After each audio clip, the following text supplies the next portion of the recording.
एक सर्कल के क्वाड्रेंट का जो एरिया है वो बताना है आपको, अगर उसका सरकमफ्रेंस 22 सेंटीमीटर हो। तो इस सवाल को करने में सबसे ज़रूरी चीज़ है स्टैंडर्ड सर्कल का पता होना। देखो, मान लिया कोई सर्कल का रेडियस अगर आर है, तो आपको तीन चीज़ें पता होती हैं कि भाई सर्कल का रेडियस, उसका जो सरकमफ्रेंस है यानी 2 पाई आर की वैल्यू, और उसका एरिया जो है वो है पाई आर स्क्वायर। जब भी रेडियस 7 होता है तो ये वैल्यू 44 होती है, ये वैल्यू 154 होती है, ये बिल्कुल अच्छे से याद होना चाहिए आपको। जब ये वैल्यू 14 होती है तो ये वैल्यू हमारी 88, तो ये डबल तो ये डबल, और ये 4 गुना 616 हो जाती है।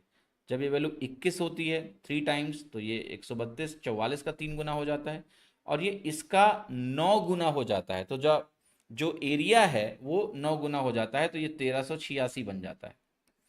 फिर जब ये वैल्यू हमारी 5 गुना हो जाती है रेडियस, यानी 35 हो जाता है 5 टाइम्स, या हम इसको ऐसे भी सोच सकते हैं कि रेडियस आधी हो गई, मान लिया 3.5 टाइम्स, उससे 35 भी निकल जाएगा।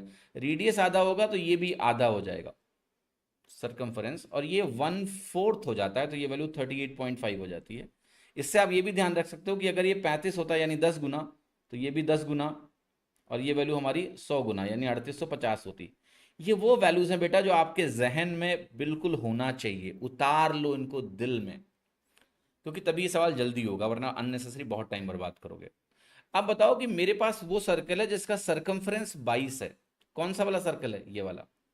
आप अगर यही जानते हो तो यहां से भी निकल जाएगा। भाई 44 वाले का रेडियस 7 होता है, एरिया 154 होता है, तुम्हारे पास जो है 22 का सरकमफ्रेंस है आधा।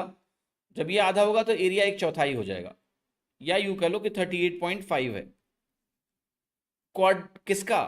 3.5 रेडियस के सर्कल का एरिया इतना है।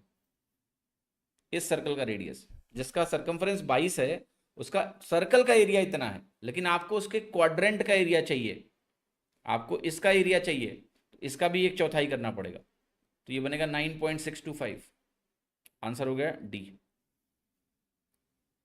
आप यहां से भी सोच सकते हो कि भाई इस केस में मुझे क्या करना है। सबसे पहले तो इसका सरकमफ्रेंस आधा हुआ, तो इस सर्कल का एरिया 1/4 ऐसे ही हो गया।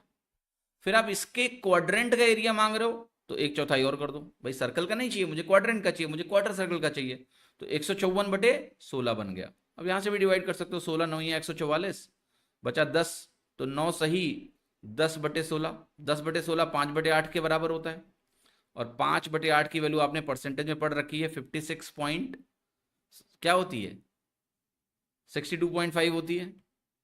दशमलव में वैल्यू हो गई 0.625, 9.625। सो ऐसे भी इसको हल किया जा सकता है।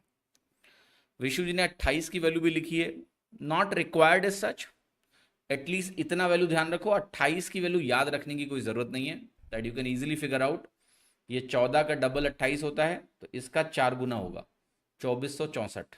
ठीक है, सो इतनी वैल्यू याद रखनी है जो मैंने आपके सामने लिख रखी है बस, बाकी सब आप निकाल लेना, और यही वैल्यूज मैक्सिमम एग्जाम में आती है।